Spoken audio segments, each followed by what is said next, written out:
what did England do with this money? Well, what England did was invest it in America. At this time, America is industrializing.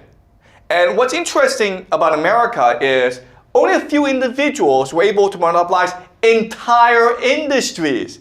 This is Cornelius Vanderbilt, and he monopolized the railway industry. How did he do that?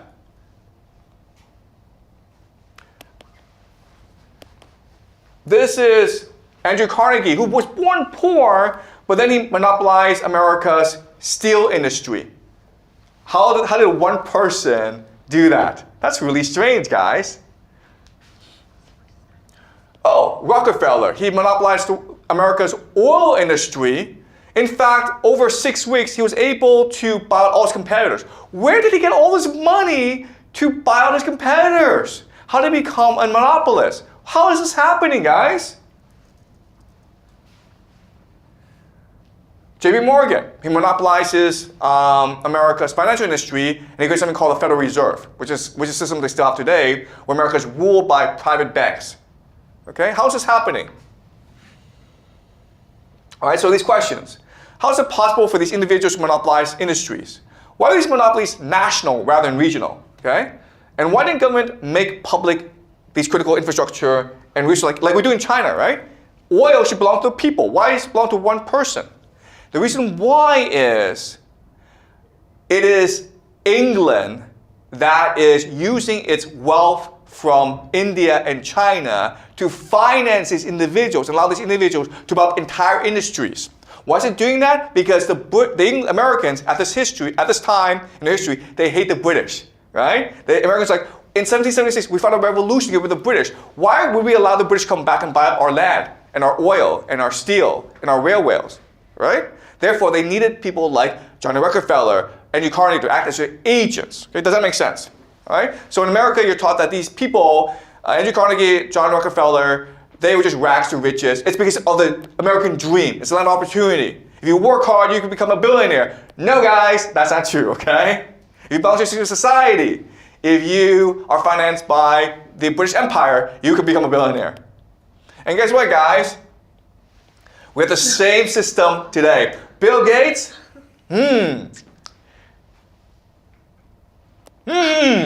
Mark Zuckerberg? Really strange. This 19-year-old guy drops out from Harvard and founds Facebook, okay? And now he's a billionaire. How does that happen, guys? Well, it must be the American dream. Oh, ChatGPT, guys. Really strange. If you have a dream and you just follow it, you can become a billionaire in America. Yeah. It's all just a scam, right? Google, it's all just a scam, okay? What you need to understand about these companies is they were all founded with US military technology that is public, okay? The internet, it's a US military technology. Google, these search engines, it's all US military technology. And they were given to these guys for free. Why would they do that?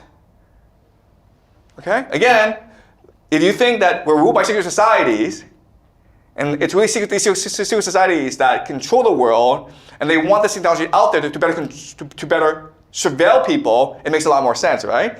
Because if the Pentagon said, hey, we have this free computer that you can use, you'd be like, I'm not going to use this computer because you'll spy on me, right? But if Mark Zuckerberg says, hey, free Facebook, guys, want to use it? You're like, yeah, sure, Facebook, yeah. He's a dork from Harvard. Of course he can be trusted, right?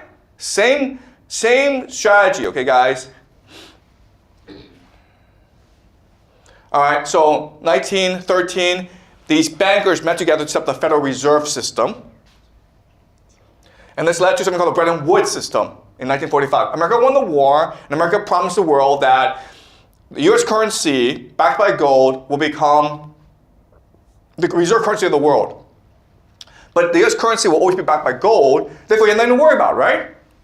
Well, in 1971, Richard Nixon says, screw that, okay?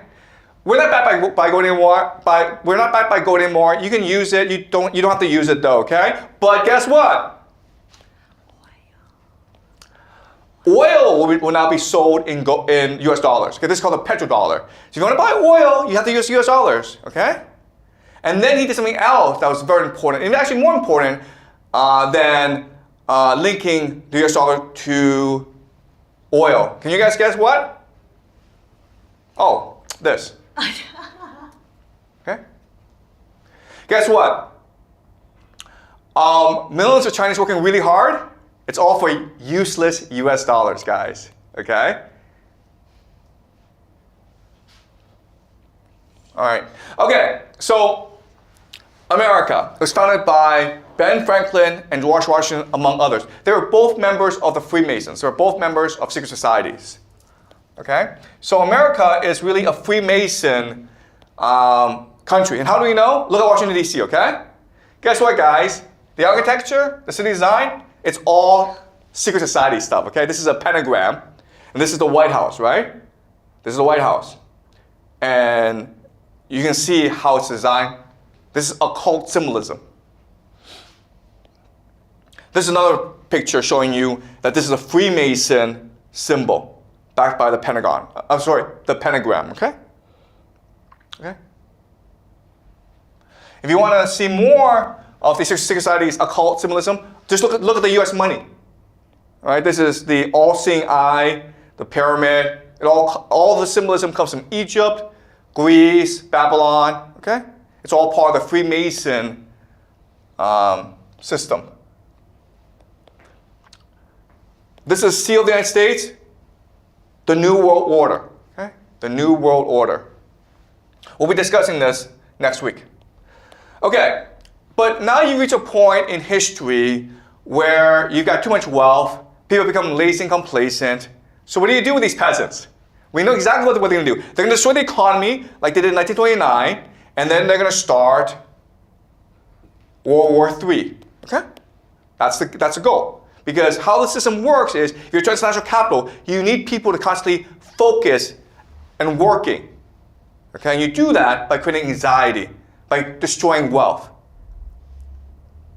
by creating a cycle of constant death and destruction. All right? Any questions? Clear, guys? All right. So, great. So next class, we will discuss the San Francisco Francus. Okay? All right.